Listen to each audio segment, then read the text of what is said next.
see here. All right. Well, good morning to everybody so far that's in here. Let's see.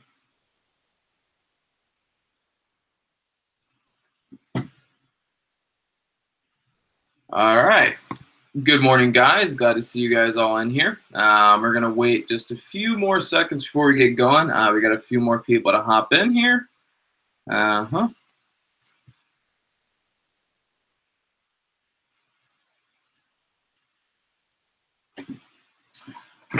All right, awesome, guys. So enough of you guys have joined in. So as we all know, Tuesday, 18th, yesterday there was a few good plays. One in particular was ITUC, and I believe FALC was good as well, or maybe that was the other day. But ITUS was a good play yesterday. Only one of my plays from yesterday worked out accordingly, and that was NMCI, break above 7, ended up popping up to 730 before it kind of trickled sideways and then sold off for majority of the day. All right, so I don't really have a ton for you today. Today kind of looked a little choppy. Hopefully pre-market picks up here and things look a little bit better.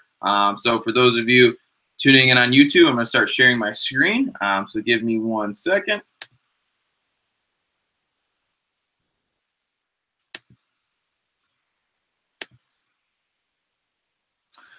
All right, awesome. Here we go. Let's take a look here what we got. So first one I had on watch was ITUS, and good morning to everybody as well. Good morning, good morning. I hope everybody has a green day. So let's go ahead and take a look at these stocks and hopefully something approaches. All right, so ITUS, I'm really not fond of it all. Like I said, today was a hard morning for me to find particular stocks that meet my criteria that I'd really like to actually play. So I really am not going to bring a lot to you guys this morning. So the first one we're looking at is ITUS. Now, reason being that the only reason I'm really looking at ITUS is based on the move that it had yesterday. It had such a significant move and a big enough move in which it popped up to, let me change over my screen here 1 second. ITUS popped up to a high of 161, which ended up being like 100% move or something like that, if I remember correctly. Yeah, like over 100% throughout the day. So a huge move on ITUS yesterday. Now, do I think it's going to continue running? Not necessarily. It may try to fight back up to that 160 area. On the daily chart, it looks okay. On the daily chart, it just broke through some moving average resistance, so it has room up to $2.17 before its next actual moving average resistance. So for me, it's possible we can see it run today. Early bird, we're going to take a look at CAPR for sure. So again, ITUS, am I very fond of it? Not really. I think there's a possibility that it may rally and go back to try and retest yesterday's previous high of day at 161. So there's a good chance we may see ITUS pop up to 161 to try and retest yesterday's previous high of day. And just in that amount of room, you could be looking at, probably a 20% profit margin. Is it going to do that? Not sure. But ITUS has a 14 million share float. It's got it trades on average around like 583,000 shares of volume, so not a lot. But yesterday it traded 22 million shares of volume, so absolutely crushed as far as volume goes. So again, there could be people still playing it, could be people still holding it, so there's a chance we could see it end up moving. So let's go ahead. Next one down on my list was CAPR to take a look at. So let's take a look here. CAPR. All right, so this one was on my radar this morning. I believe, if I'm correct, and I remember correctly, they had some good news. Oh, no, they didn't even. That was maybe a different stock I was looking at. So they didn't really have any news this morning, but they did gap up to 160. And yesterday, CAPR had a pretty nice day. So ideally, what would have been nice is to see CAPR not have really any pre-market action. So what I was really hoping for CAPR was to see that it wouldn't have done a lot of movement in after hours and pre-market trading, because, you know, we could have played the break of the previous high day on CAPR. And if that were the case, you know, we played that break and popped up to 160, we'd already be up 15% if that were to happen as the bell rang. So the only downside to CAPR is that it gapped up to 160 and then it came right back down. So that's telling me that for whatever reason, CAPR was having a hard time holding that high price point of $1.60. So it's possible that it can still continue playing today. If you look at, you know, the chart for the past couple days, it's just been on a steady up grind, especially yesterday. So it's possible. I definitely think we could see CAPR in play today. Just because it didn't hold its highs pre-market does not mean that it can't continue to run. And actually, I have let's see what we got here. That's even farther back. Let's see, 1 year day. So on a daily chart, CAPR has popped over its 100 moving average, and now it's sitting at about $1.60, $1.64. So the reason CAPR couldn't hold that $1.60 area, if you look on your daily chart, you'll realize that CAPR has resistance at $1.60, maybe $1.61, and it popped up there pre-market and then went right back down. So that makes sense, okay? So CAPR is going to have a tough time trying to get to that $1.60. Just know that $1.60 is strong resistance on CAPR. It touched $1.60 2 times in the past, okay? So it may try to bounce back up to that $1.60. So if you do get into CAPR today and you play it out and it continues upwards, just be cautious and maybe remind yourself that it's not a bad idea to take profits at around $1.60, okay? Next one on my list, it's actually a stock that moved up pre-market, and I'm not crazy about it. And I looked at it a while ago, so let's see if it's performing any better or if it's holding up. Okay, so the one I'm looking at, so Omar on Facebook, so 108, not bad at all. You're still up pretty heavily, you know, and I would just maybe, you know, I would just watch it pre-market. If it starts to go down, lock in your profits, maybe even put in a stop order so that or a stop loss, so that way if it continues to go down, you can get out. But if it spikes up in the morning, you can cancel your stop loss and you could sell on the way up in that morning spike. That would probably be a good game plan. That's what I do. If I'm holding stocks overnight, a lot of times I'll put in a stop loss at like the low of pre-market so that if it breaks that, it's a good chance it may continue downwards. But if it doesn't and it continues to go up, then I'll just cancel stop loss and then I'll sell my order into the spike.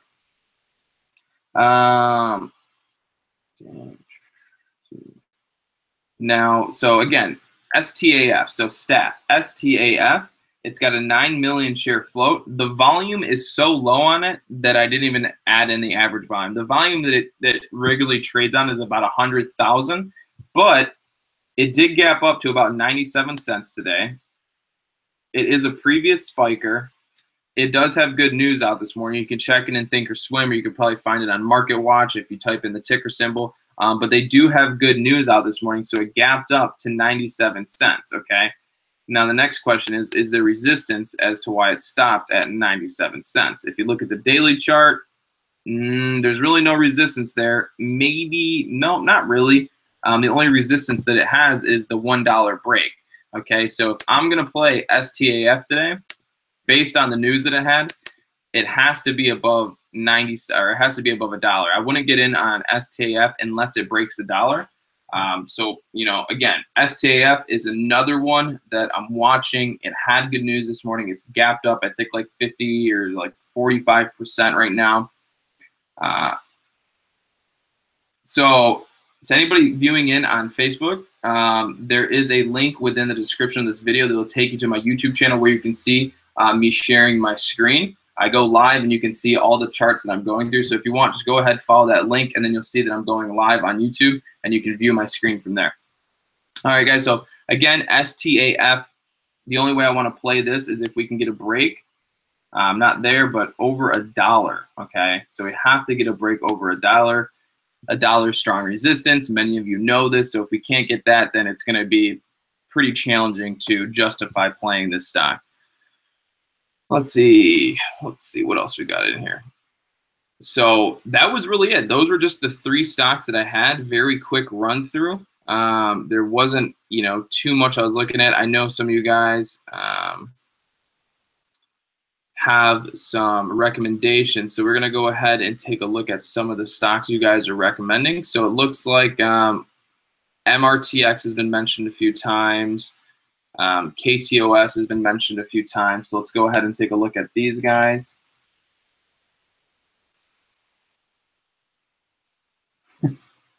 All right, so look at KTOS. All right, so let's look at the daily. Looking at KTOS a little further, on the daily chart, 1-year high is about $14. The price is right at about $12.60. It's finding a little bit of resistance there, so it can definitely be in play today. It looked like it bottomed out recently around $11.50, and now it's starting to show some upward signs. So it does look as if this might be trending upwards right now. So KTOS for me would be an entrance over $12.60. It looks like it's having a little bit of resistance in the $12.60 area. So I would definitely look to get in over $12.60, okay? So again, for those of you that maybe just hopped on Facebook, if you follow the link within the description, you can go ahead and channel over to YouTube where you can see my screen and join a bunch of other people in another chat. Is there news on KTOS? Let's see. So yeah, there is news this morning. Kratos receives $8.2 million in satellite global positioning system protection and communication system product orders. Okay, so that is some pretty big news. There is definitely some significant news. So KTOS could very well be in play today, so I would recommend keeping a close watch on KTOS for those of you that maybe like trading a little bit of a higher price stock. Definitely worth it. All right, and I just got a notification that CAPR is coming back to play from one of the gentlemen in the chat. That's JESPN. So thank you. Oh, and if you guys didn't know, the Lions crushed the Giants last night. So awesome. We had a good victory. We're 2-0, so that means we're going to the Super Bowl. That's how us Lions fans live. If we get one win, it's the Super Bowl season, okay? And if you guys didn't know, we did set the record for an 0-16 season. Never been done before, so you got to give us props to that. All right, so CAPR is coming back to play a little bit, which is nice. I'm glad to see some upward momentum on that. So, again, I'm still going to keep it on watch. No, Lintu. We ain't losing against the Falcons. No. Actually, we probably will. But, I still have to have faith. All right, so XXII was another one that people have been mentioning. So let's take a look here very quickly. Oop.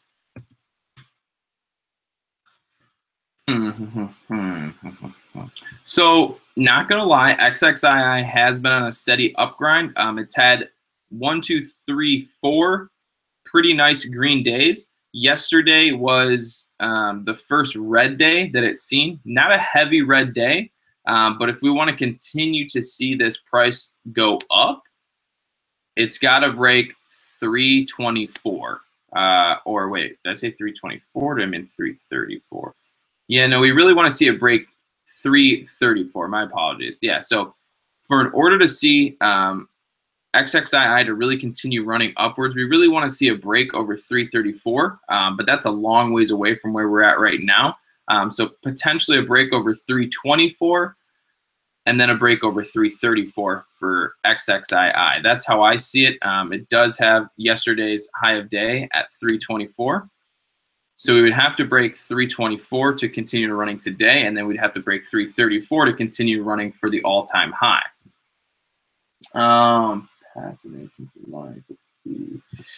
So again, XXII can be on watch. First break 324, second break 334. Let's see.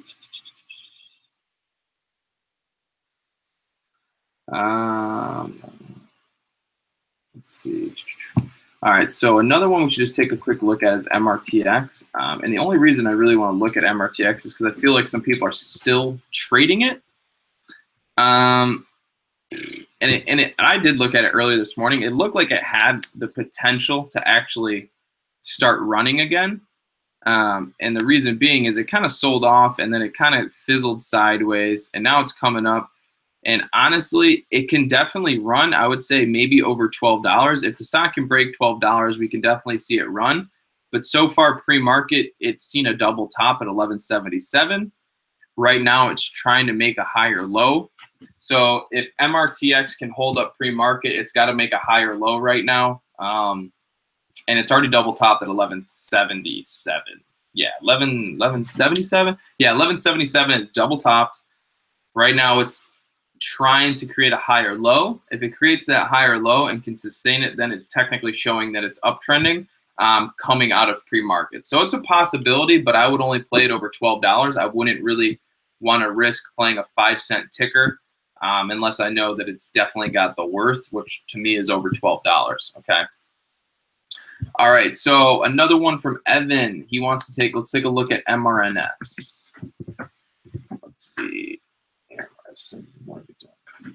All right, so MRNS, looking at the daily chart of MRNS, it popped up 2 days ago to a high of 533 or 553, quickly was shot back down to 480, and then it kind of just found some support in this $4.44 area. Okay, so it does have MRNS. Oh, didn't want to do that. MRNS definitely has resistance right at the $5 mark. Okay, so MRNS is going to have heavy resistance right at the $5 mark. Okay, now for me to play MRNS, let's see.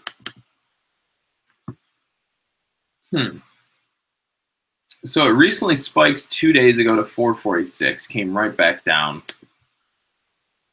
So honestly, for me, I'm not a huge fan of it, but you know, if you're in it, I would just be cautious.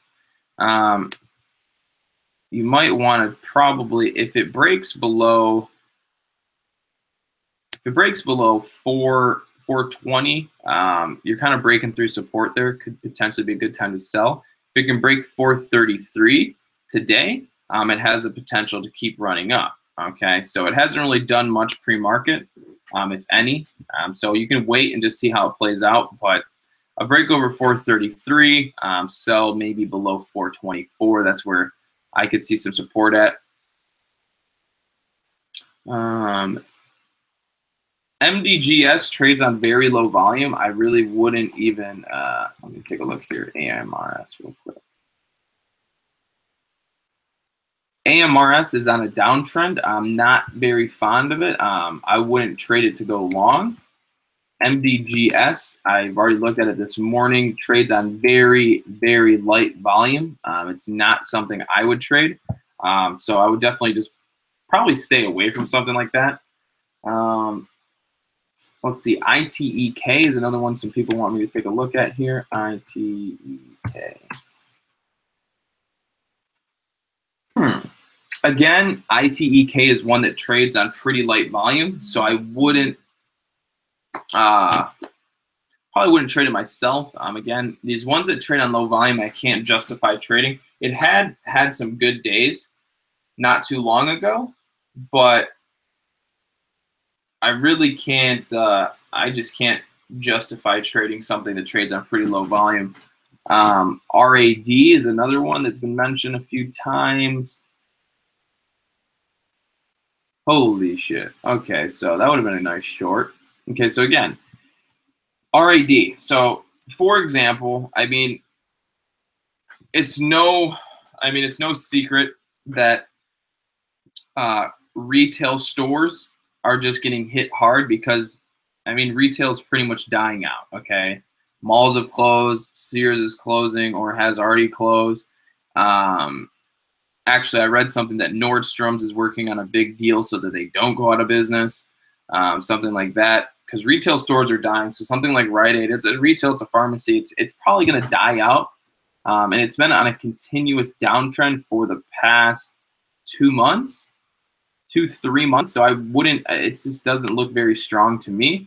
And especially the fact that it's just dropping down pre-market. Could be based on news, Walgreens boosts Alliance Fred shares unchanged following news of regulatory clearance. So it looks like there's some news out on Walgreens that probably had a negative effect on Rite Aid. Walgreens boosts Alliance gets regulatory clearance to purchase. Wow. So yeah, it has something to do with Walgreens. It's negatively affecting Rite Aid. Another one, for example, someone just mentioned that Toys R Us is going down. I did see something about that, but I didn't really look into it. But we could take, I mean, Toys R Us, for example, another retail store dropping off the face of the map.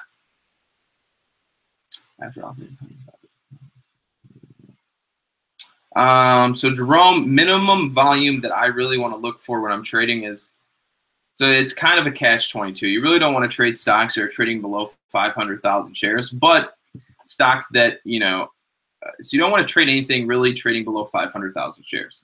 You could have liquidity issues. There's just not enough traders there. But on the flip side, you could see a stock that's only trading at maybe like 100,000 to 200,000 shares that is performing really well, and then next thing you know, it explodes, and now you have the 500,000 shares of volume. But if you're only scanning or only willing to trade a stock that had already exceeded 500,000 shares or minimum 500,000 shares, then you could very well easily have missed that big move because it was only trading 200,000 shares when it started to form the nice pattern. So I myself scan for stocks around sometimes 150 and up. And I can just, once you practice enough and know it well enough, you'll be able just to differentiate which ones are good and which ones are not. Because a lot of times the patterns will occur when the stock has only traded a couple 100,000 shares. And the next thing you know, people recognize a pattern and then traders fill in and order it up. And the next thing you know, it's flying. So it's kind of a catch-22. But rule of thumb is you really don't want to trade below maybe 400,000, 500,000 shares of volume. No, I do not trade foreign stocks. I pretty much just focus everything in America. PULM is the next one. Actually, I'll mention something here. Take a look at Plug. Not that I'm really crazy about it. It could be a good swing trade for some. The only reason I'm actually mentioning this is because my father actually bought some of this Plug when it was down at, he got in at like $1.90.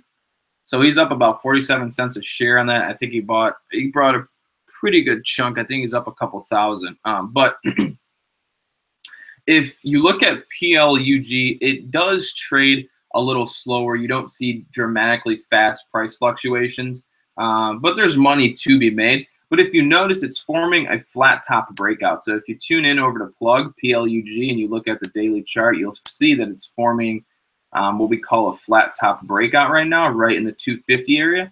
So above 250 could be a good entry potentially. You may see some resistance right at about 280 or sorry, 273. But if it can break 250, it does have the potential to keep going because it's showing strong signs and it's getting squeezed up and it's forming a flat top breakout. So for those of you that maybe like swing trading, that could be a good option potentially. But I'm not going to go too much into that. But it is forming a flat top breakout for those that may be interested. I'm not trading Apple. I normally do not trade stocks. I mean, I trade mostly penny stocks. Occasionally, I'll trade the $15, $20 stock here and there. I've been doing penny stocks for a while, and I'm so comfortable with them, and I'm pretty damn good at them, so that I really haven't gone outside my comfort zone too much. That is probably something I will eventually kind of incorporate a little more. So again, today is starting off pretty choppy. There's nothing that I really am super excited about. So for those of you tuning in on Facebook, if you don't know, I have a YouTube channel where you can see my screen as I'm going over them, similar to Ricky Gutierrez. I have a few scanners that are set up. So when I tell you that today is looking a little bit choppy, or I don't like my setups, or I don't like any of this, I don't like that, nothing looks good, chances are I'll find majority of the plays that I trade from my momentum scanner. So I have a video on that for those of you that are interested. But either way, there's a momentum scanner that I use. So if and when the days are looking choppy and nothing really appears very good pre-market or continuation, then I'll primarily focus on what my momentum scanner picks up during the day and then I'll go ahead and find a hot stock that pops up middle of the day, and I'll find the right setup, and I'll go and play it from there. So every time I do these watch lists, I would say 50% of the time I don't even play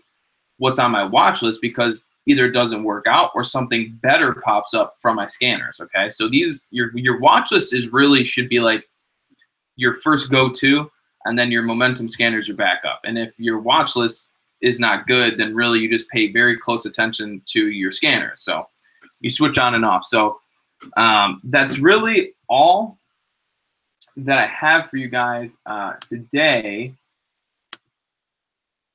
So there really wasn't too much good stuff today. So I would just recommend keeping a close watch on CAPR, and then maybe STAF over $1.